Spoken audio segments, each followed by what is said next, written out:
Hey everyone, welcome back to another CineGeeks Cinebites review. I'm Roy. And I'm Angela. And for this video, we'll be talking about the sophomore outing of Osgood Perkins after last year's surprise hit, Longlegs. And that's The Monkey. When twin brothers Bill and Hal find their father's old monkey toy in the attic, a series of gruesome deaths start.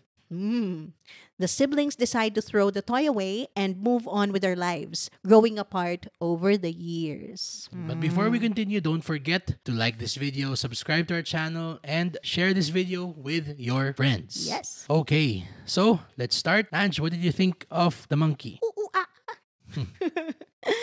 Honestly, I had very high expectations for this project because, of course, it's the three horror icons collaborating for the first time in this project.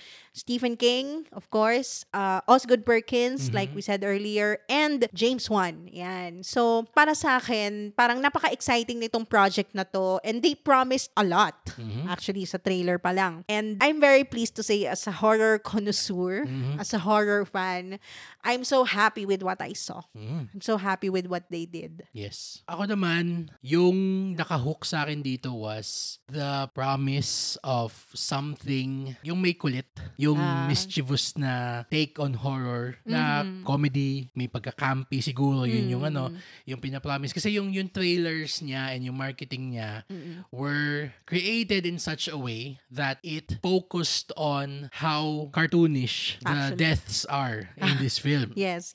And I'm happy to say that indeed the deaths in this film are satisfying, almost very cartoonish. To the point nga na parang may naiisip ko siya na parang medyo nagiging too cartoonish siya. Sometimes. Too parang ang naisip ko nga minsan na parang siyang parang may pagka-Deadpool. Oo nga, no? Parang gano'n. Na parang, tama, actually. Yung parang, sobrang over the top. Yung over the top, and then yung parang may wink-wink yung mga deaths sa camera, pang gano'n. Pero, meron siyang pambalanse na yung existential dread na specialty ni Osgood Perkins. Yes. Yan. Kaya, for the most part, this movie worked for me. Kasi gagustuhan ko na nag-try si Oz na mag-branch out from the kind of film that he's used to starring in or making, katulad ng Longlegs, parang ganon, na sobrang talagang creeps under your skin, stays there for days na tipo ng horror. Ito naman mas more siya talagang parang let's just have fun. And kita mo nag-have fun sila all on screen. You can feel na parang Osgood really let down his hair, kumbaga. Sa lagay na yan. Kasi parang actually for the three of them, well, James Wan is always the fun one. And of course, Stephen King. King is a serious horror creator. Meron din siya mga meron din siya mga novela niya na parang sobrang talagang, hindi naman LOL na patawa. Pero yung tipong, meron siya yung dark, mischievous, twisted humor. Yes, that's the term I was looking for. Yun, na sobrang twisted humor niya. True. Meron din siya mga ganon. Pero tama ka na, yun na nga, pag talagang evil talaga tong si Stephen King, talagang kaya niyang mas malala pa kaysa sa Longlegs yung ginagawa niya. And yes, I remember diba? You talagang sobrang shocked ka dun sa Longlegs in 4 days. I mean, actually, ako din, after kung mapanood ng for the first time yung The Shining nun, parang ganun din yung pakiramdam niya. Dapat display natin yung Shining mo na Blu-ray. Pero yung dito is, hindi naman lahat nag-work. It wasn't the perfect horror comedy movie-going experience I was hoping it would be. What did not work for you? May mga times na kapag nag-go back si Oz Perkins doon sa kanyang comfort zone, which is yun nga the existential dread to the 10th power.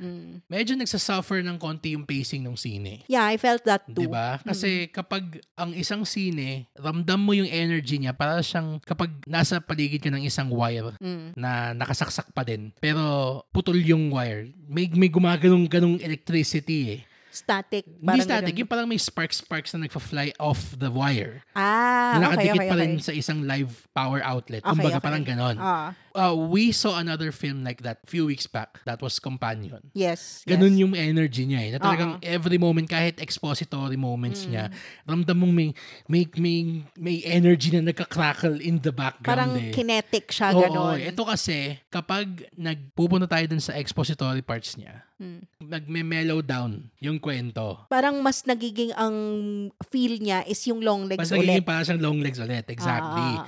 Which is fine if yun ang talagang gusto niyang atake dun sa buong sine. Na parang long legs. Na talagang let's feel the dread.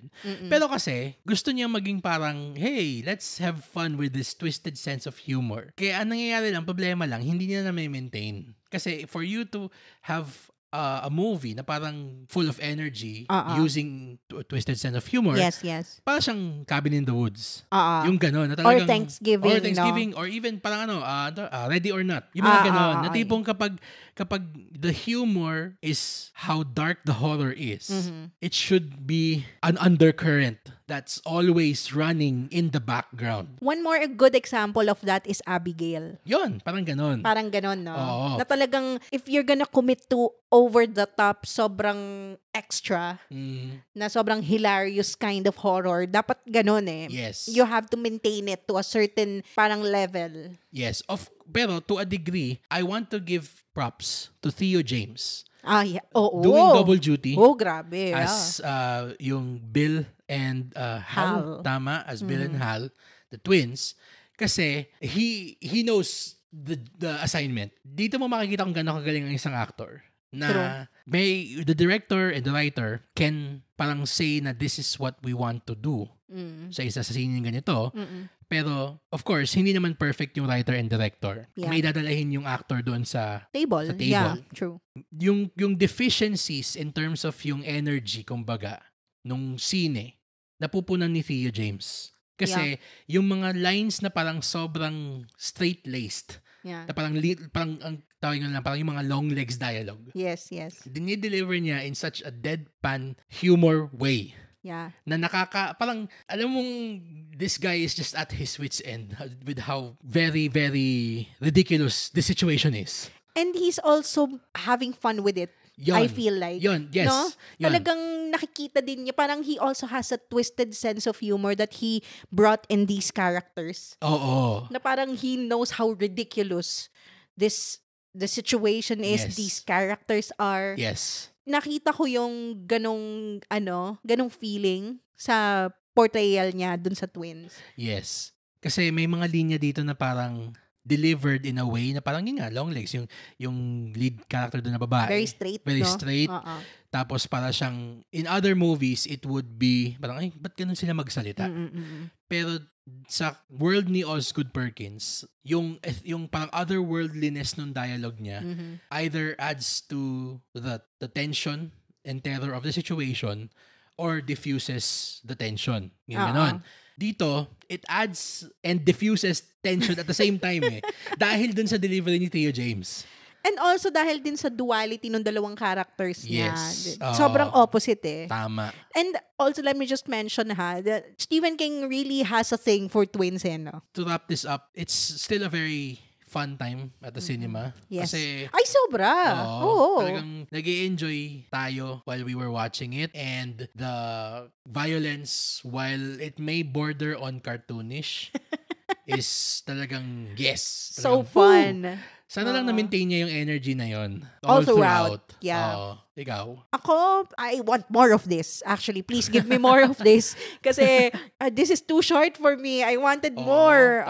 If this is a short outing. And by the way, let me also just give props to Tatiana Maslany.